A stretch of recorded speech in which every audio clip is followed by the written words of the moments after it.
حرام سے روک دے۔ اب سے میں کہا کرتا ہوں ہر مسلمان کو چاہیے کہ وہ اپنے ایمان کو پیش کرے حدیث پر، قرآن پر، کہ قرآن حدیث سے ایمان کسے کہتے ہیں۔ کسی صحابی نے سوال کیا کہ حضرت ایمان کسے کہتے ہیں؟ فرمایا جب تجھے نیکی خوش کرے اور گناہ غمگین کرے تو جان لے کہ تم مومن۔ علامتیں ہیں، اس نفاق کی علامتیں جھوٹ بولنا، وعدہ خلافی کرنا، خیانت کرنا، جس طرح یہ نفاق بیماریاں ہیں اور بیماری بدن پر ظاہر ہو جاتی ہے۔ ایک آدمی کے بدن پر دانے ہو گئے ہیں، بہت ڈاکٹر کہتا ہے کہ ان کے خون میں فساد ہے، یہ دانے ہو رہے ہیں، بدن پر دانے ظاہر ہو گئے ہیں، یہ خون کا فساد ہے۔ کوئی بھی چیز دان کی جسم میں ہوتی ہے وہ باہر ظاہر ہو جاتی ہے، تھوڑا ہوتا ہے وہ ظاہر ہو جائے گا۔ تو میں نے کہا کیا کہ نفاق اندر کی بیماریاں ہوتی ہیں جو ظاہر ہو جاتی ہیں، ایسے ہی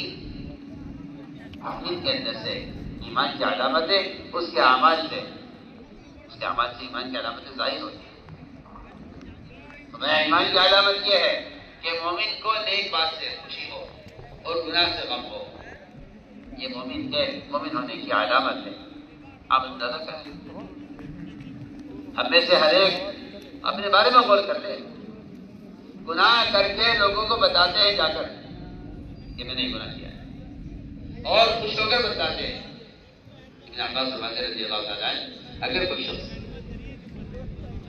کسی گناہ کے کرنے کی کوشش کرے، اگر کوئی شخص کسی گناہ کے کرنے کی کوشش کرے اور اس میں وہ ناکام ہو جائے، وہ نہ کر کوشش کرے لیکن گناہ میں کامیاب نہ ہو سکے، اس کو اس ناکامی پر اگر ذرہ برابر اس بات کا خیال آ گیا، یا دل میں یہ خیال آیا کہ ہاں یہ کام سے کامیاب ہو جاتا، تو فرمایا اس خیال کا دل میں آنا اس گناہ سے بڑا گناہ ہے جس کی کوشش میں یہ ناکام ہوا۔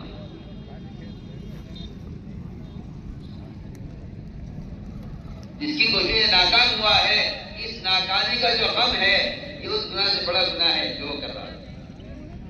اور اگر گناہ کرتے ہوئے دروازہ ہل جائے، گھر میں کوئی آہٹ ہو جائے، کوئی بٹن ہل جائے، ہلکی سی آواز کسی آدمی کے گناہ کرتے ہوئے ہلکی سی آواز کان میں پڑ جائے گھر کے اندر، اور یہ خیال آئے کہ کسی نے دیکھا تھا، تو میں کسی کے ذہن میں خیال آنا کہ اس گناہ سے بڑا گناہ جو وہ کرنا۔ اس سے میرے دوستوں، قرآن میں کلمہ لا الہ الا اللہ کو تقوی کا کلمہ فرمایا ہے۔ یہ تقوی کا کلمہ، یہ تقوی کا کلمہ ہے، اور تقوی اللہ سے تنہائی پر ڈرنے کو کہتے ہیں۔ لوگ گناہ کرنے مخلوق سے ڈرتے ہیں، مخلوق سے ڈرنا تقوی نہیں ہے، خالق سے ڈرنا تقوی ہے۔ تقوی کہتے ہی ہے کہ جہاں کوئی دیکھنے والا نہ ہو وہاں یہ اللہ تعالیٰ سے یہ جن کو خوف رکھے کہ اللہ دیکھ رہے ہیں۔ آپ غور کریں، ایک کافرہ عورت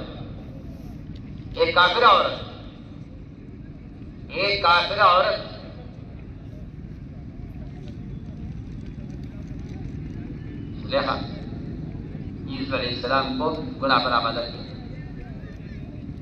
گناہ کے وقت اسے خیال آیا کہ میرا یہ لکڑی کا بت ہے، مجھے دیکھ رہا، مجھے شرم آ رہی ہے اس کے سامنے گناہ کرنے میں شرم آ رہی ہے مجھے لکڑی کے بت کے سامنے۔ اس نے اپنے لکڑی کے بنائے ہوئے بت سے شرما کر اس کے اوپر کپڑا ڈال دیا۔ ایک کافرہ عورت اگر لکڑی کے بت سے شرما رہی ہے گناہ کرنے میں، تو آپ اسے اندازہ کر لیجیے کہ ایک ایمان والے کو اللہ سے کتنا شرمانا چاہیے گناہ کرنے۔ اسے بتایا کہ تقویٰ یہ تو ایمان کی علامت ہے، اور تقویٰ مومن کی شان ہے۔ تقویٰ ایمان کی علامت ہے، تقویٰ مومن کی شان ہے۔ اللہ تعالیٰ کی طرف سے اس تقوی پر اللہ نے بہت وعدے کیے، بڑے وعدے کیے ہیں۔ جو لوگ اپنے کاروبار اور اپنے مسائل میں پریشان ہیں، اس کی بنیادی وجہ یہ ہے کہ مسلمان تقوی اختیار نہیں کرتا۔ اس دائن میں تقوی نہیں ہوگا، اس دائن کی خیر حاصل نہیں ہوگی۔ تجارت میں تقوی ہے، معاشرے میں تقویٰ، ہر لائن کے تقوی سے کہ اس سے اللہ رب العزت اپنے وعدے کو پورا فرمائیں گے تقوی پر۔ 5 وعدے اللہ نے تقوی پر کیے ہیں، 5 وعدے تقوی پر کیے ہیں۔ سب سے پہلا وعدہ کیا ہے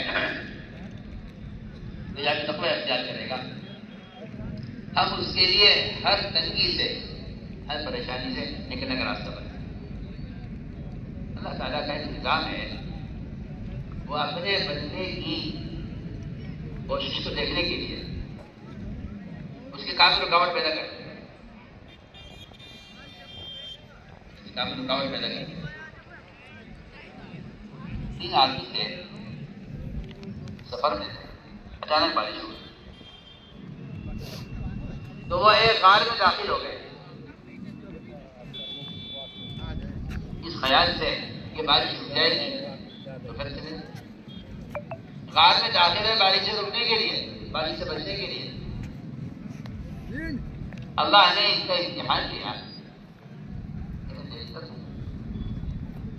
کہ اگر میں اس کو کسی مصیبت میں یا کسی مشکل میں ڈال دوں گا تو کیا کروں؟ میں آپ سے بہت کام کی بات کروں، ڈال ہی رہے۔ اللہ تعالیٰ تجارت میں نقصان لے آتے ہیں، اللہ تجارت میں نقصان لے آتے ہیں یہ دیکھنے کے لیے کہ یہ میرا بندہ اس تجارت کے نقصان کو حرام راہ سے دور کرتا ہے یا یہ صبر کر کے حلال راہ سے اختیار کرتا ہے۔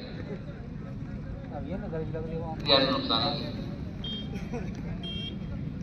تجارت میں نقصان ہو گیا، اس بیوقوف آدمی نے اس نقصان کو دور کرنے کے لیے سودی قرضہ لے لیا۔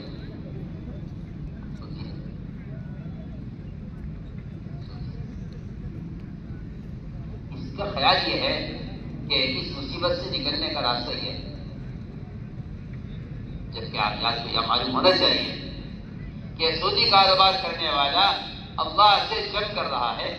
آپ کا پڑوسی کوئی آپ کا دشمن ہو، آپ کی اس کی لڑائی چل رہی ہو، آپ اسے نمک مانگ سکتے ہیں۔ آپ کی عزت اس بات کی اجازت نہیں دے گی کہ آپ اپنے پڑوسی دشمن سے نمک مانگ سکیں۔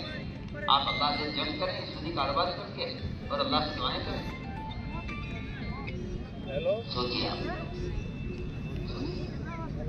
آپ اللہ سے جنگ کریں اور دعا کریں۔ سود کا ایک لقمہ صرف سود کا، پورا کاروبار نہیں، پورا کھانا نہیں، ایک لقمہ سود کا وہ 70 مرتبہ زنا کرنے سے زیادہ کرتا ہے۔ اب حالت یہ ہے سود پر گاڑی ہے، سود پر ٹرک ہے، سود پر سب انتظام چل رہا ہے۔ اللہ بارش سے روکتے ہیں تو دعا کراتے ہیں۔ میں آپ سے چاہتا ہوں کہ سودی کاروبار کرنے والا اللہ سے اعلان جنگ کر رہا ہے۔ اللہ تعالیٰ اپنے بندے پر چھوٹوں سے امتحان رکھتے ہیں، ہم تمہیں آزمائیں گے، ہم تمہیں آزمائیں گے تھوڑی سی بھوک لا کر، تھوڑا سا نقصان لا کر، تھوڑا سا خوف لائیں گے، ہلکا سا خوف، اور تم اس خوف کی وجہ سے یا تھوڑی سی بھوک کی وجہ سے ہمارا حکم چھوڑ دو گے تو بس پانی سے کوئی وعدہ نہیں ہے۔ اور اگر تم اس میں جمے رہے حکم پر تو پھر ہم جمنے والوں کو برکتوں کی خوشخبری دیتے ہیں۔ تو میں نے عرض کیا کہ اللہ تعالیٰ اپنے بندے کے امتحان کے لیے اچانک کوئی حال لے آتے، پریشانی دیکھنا چاہتے ہیں اس پریشانی سے نکلنے کے لیے یہ کیا راستہ ہے، یہ کیا راستے اختیار کرتا ہے، یہ راستے کیا راستے اختیار کرتا ہے پریشانی سے نکلنے کے لیے۔ اگر حرام راستے اختیار کرے گا یہ تو ہم اس کی پریشانی کو اور بڑھا دیں گے، اور اگر اس نے صبر کیا اور حلال راستے اختیار کیا تو ہم اس کے لیے ہمیشہ کے برکتوں کے راستے پڑیں گے۔ دیکھیے ہوتی آدمی غالب پھنسے، اللہ نے چٹان سرکا کر راستہ بند کر دیا، اور ایسا بند کر دیا کہ یہاں سوائے موت کے نہیں آتا، کہ موت کے علاوہ کوئی راستہ نہیں۔ تینوں سب جوڑ کر بیٹھے اور تینوں نے یہ فیصلہ کیا کہ آج اس مصیبت سے نکلنے کا کوئی راستہ نہیں ہے سوائے اس کے کہ ہم اللہ کے سامنے اپنا عمل پیش کریں، اللہ کے سامنے عمل پیش کریں، کیونکہ وہ جانتے ہیں کہ اللہ تعالیٰ کی طرف سے آنے والے کسی عذاب سے یا کسی ابتلا سے یا کسی پریشانی سے نکلنے کے لیے اسباب ذریعہ نہیں ہے، اسباب ذریعہ نہیں ہے۔ لوگ اللہ سے اسباب مانگتے ہیں، میں کہتا ہوں اللہ سے دعا مانگنی چاہیے، کیونکہ اسباب کا محتاج بندہ ہے، اللہ نہیں۔ اسباب کا محتاج بندہ ہے، اللہ نہیں ہے۔ اللہ سے اسباب مانگنے کا مطلب یہ ہے کہ آپ اللہ کو اسباب کا محتاج سمجھتے ہیں۔ اللہ سے اسباب نہیں مانگے جاتے، اللہ سے حاجت مانگی جاتا تو میری حاجت نہیں کرتے، تو جس طرح کرے تو جان یہ کسی کی ضرورت نہیں۔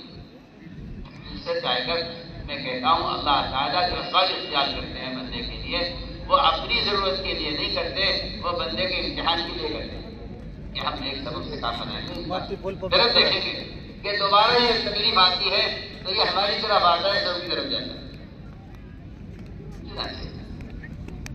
اللہ تعالیٰ نے انہیں مبتلا کیا اور خدا کا راستہ بند کر دیا۔ ان میں سے ایک عمل پیش ایک نے جو میں کہنا چاہتا تھا کہ تقوی پر اللہ تعالیٰ سے کیسے پہنچ جائیں۔ ایک نے عمل پیش کیا، اے اللہ میری سزا کی رکھتی تھی، میں اس کے ساتھ بدکاری کا ارادہ کرتا تھا، مجھے اس سے انتہائی محبت تھی، مگر وہ مجھے اس کا موقع نہیں دیتی۔ اس پر حالات آ گئے، تنگی آ گئی، فقر آ گیا۔ اس نے آ کر مجھ سے سوال کیا مال کا۔ میں نے کہا مجھے مال دوں گا 300 شرطیں سونے کی، لیکن شرط یہ ہے کہ اپنے آپ کو میرے حوالے کر۔ اس کی تنگی باقی نے اس کو اس بنا پر آمادہ کر دیا، اس کو مجبور ہو گئی اور اس نے اپنے آپ کو میرے حوالے کر دیا۔ کہتا ہے اے اللہ میں اس کی تانوں کے درمیان بیٹھ گیا برے ارادے سے، مگر میں نے صرف تیرے خوف سے یہ کام نہیں کیا۔ اے اللہ کہ میں نے اس وقت میں نے تقوی اختیار کیا ہے اور یہ حرام کام میں نے نہیں کیا، تجھے راضی کرنے کے لیے یہ اشارہ۔ اس آدمی کے کہنے پر یہ چٹان سڑک گئی۔ میں نے عرض کیا کہ بات صحیح ہے کہ اللہ رب العزت اپنے بندوں کو مختلف حالات میں اور مختلف مشکلات میں ڈالتے اس لیے ہیں تاکہ یہ دیکھیں کہ میرا بندہ مجھے کیا پیش کرتا ہے۔